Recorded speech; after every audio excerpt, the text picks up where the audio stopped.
जसको 2 कौडीको इज्जत र 2 कौडीको पैसा छैन, जसको हिजो आउँदा खुट्टामा चप्पल कस्तो थियो, जसको जीवनभरि एउटा व्यापार छैन, जसले एउटा कविता लेखेर रोयल्टी पाउँदैन, जसको कुनै जागिर छैन, जसको बाबुआमाको पनि सम्पत्ति थिएन, त्यसको सम्पत्ति व्यापारीको भन्दा कसरी बढ्यो, व्यापारीको भन्दा 10 गुणा हतार हतार कसरी बढ्यो? यो प्रमाण होइन। तपाईले प्रधानमन्त्रीको पैसा कम्पनीमा छ भन्नुभयो। 100% लगानी छ।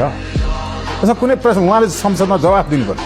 आफ्ना कार्यकर्ता बोलाएर दरबार मार्गमा मेरो पैसा त्यहाँ छैन नि है, मैले गलत गरेको छैन नि है भनेर अनि कार्यकर्ताले हो भन्दा राष्ट्रलाई जवाफ हुन्छ। यिनीहरूको भ्रष्टाचारको कारणले बढेको गरिबीबाट आत्महत्या भइरहेछ, मान्छेले आत्महत्या गरिरहेछन्। कारण यिनीहरू आत्महत्या होइन, हत्या हो। यस्तो व्यवस्था राखी छोड्ने। नेपाल ग्रे लिस्टमा कसरी पर्यो? 1 नम्बर केपी ओली, 2 नम्बर रवि लामिछाने। कसरी जस्टिफाई गर्नु त? रवि लामिछाने कसरी? होइन, रवि लामिछाने मात्रै किन? मैले 1 नम्बर केपी ओली भनिन। यी सबै बेग्ला बेग्लै नाम गरेको एउटै दलहरू मिलेर जनताको पैसा लुटेर खाए। मिडियामा आएकै कुरालाई तपाईँ छ नि आधार मानेर अदालत जानुभयो। त्यसो मिडियामा आएको कुरालाई हामीले विश्वास नगर्ने भने यो कार्यक्रम बन्द गरिदिउँ। मलाई एउटा काम देखाइदिनुहोस् ल, ओली देउवा प्रचण्डले एउटा प्लिज। देशमा विकासै भएन त, एउटा देखाइदिनुहोस् न। मैले तपाईँ झापामा सुन्नु न, तपाईँले सुट लाउने, मैले दोहोरो लाउने बाहेक के भयो? मलाई एउटा देखाइदिनुहोस् ल। आज देशमा छैन। अब राजाले गरेका देखाइदिनु। विकासै भएन। राजाले गरेका 1008 वटा देखाइदिनु। सडक बनेन, अस्पताल बनेन। दुर्गा प्रसादले बनाएको अस्पताल देउवाले बनाएको होइन। अहिले कतिवटा सडकहरू बन्यो देशभरि, एउटै छैन। कुन सडक बन्यो ल भन्नु? हाम्रो देशमा सडक सञ्जाल हेर्नुहोस् न।